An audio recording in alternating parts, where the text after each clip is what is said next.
রাকসু, হল সংসদ এবং সিনেটের ছাত্র প্রতিনিধি নির্বাচন উপলক্ষে চলছে প্রচারণা। এ বিষয়ে আরো জানাতে বিশ্ববিদ্যালয় থেকে যুক্ত হচ্ছেন সহকর্মী বুলবুল হাবিব। বুলবুল হাবিব, ছুটির দিন কেমন প্রচারণা চালাচ্ছে প্রার্থীরা এবং সেই সাথে যারা ভোটার আছে তাদের সাথে কথা বলার সুযোগ হয়েছে কিনা? আজকে যেহেতু ছুটির দিন এবং গতকাল কিন্তু রাজশাহী বিশ্ববিদ্যালয়ে যে পোষ্য কোটা পুনর্বহালের প্রতিবাদে শিক্ষার্থীরা কিন্তু মুভমেন্ট করেছিলেন। কালকে মধ্যরাত পর্যন্ত শিক্ষার্থীরা বিসির বাসভবনের সেখানে অবস্থান নিয়েছিলেন এবং আজকেও কিন্তু দুপুরের পরে তাদের কিন্তু এই বিক্ষোভ কর্মসূচি রয়েছে পোষ্য কোটা পুনর্বহালের প্রতিবাদে।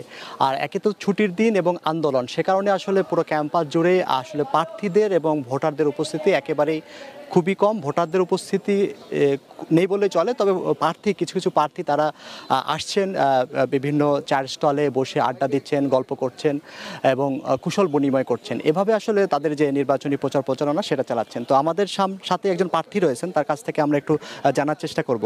তো আপনি আসলে কোন পদে রয়েছেন এবং কিভাবে প্রচারণা চালাচ্ছেন? আচ্ছা, আমি ফুয়াদ রাতুল, আমি গণতান্ত্রিক শিক্ষার্থী পর্ষদ হতে ভিপি পদপ্রার্থী।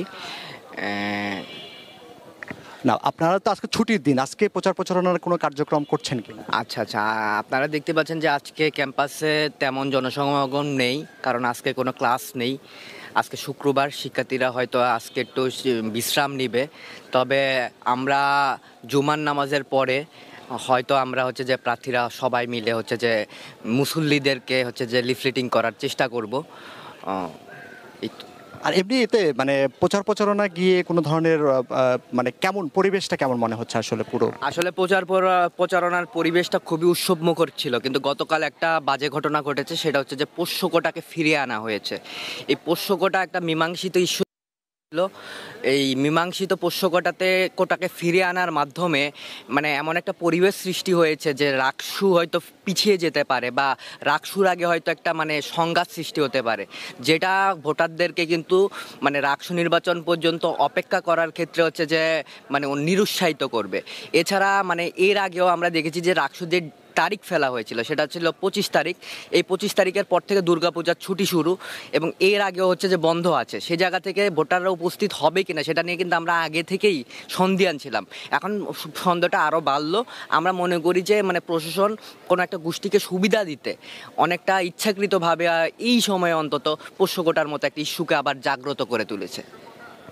ধন্যবাদ। তো আমরা শুনছিলাম যে পুরো ক্যাম্পাসটা আসলে একদম নিশ্চুপ হয়ে আছে, কারণ প্রার্থীদের আনাগোনা খুবই কম রয়েছে এবং পোষ্য কোটার মতো বিষয়টিকে আবার এই সময়ে পুনর্বহাল করার কারণে ভোটাররা, বিশেষ করে যারা আসলে সৎ ভোটার, তারা কিন্তু অনেকেই বাসায় চলে যাচ্ছে এবং যেহেতু পূজার ছুটি হবে সে কারণেও কিন্তু অনেক ভোটাররা বাসায় চলে যাচ্ছে। ফলে সব মিলিয়ে একটা হযবরল পরিস্থিতি তৈরি হচ্ছে বলা যায়। তবে তারপরও প্রশাসনের পক্ষ থেকে বলছে তারা আসছে যে নির্বাচনটা সঠিক সময়ে অনুষ্ঠিত হবে।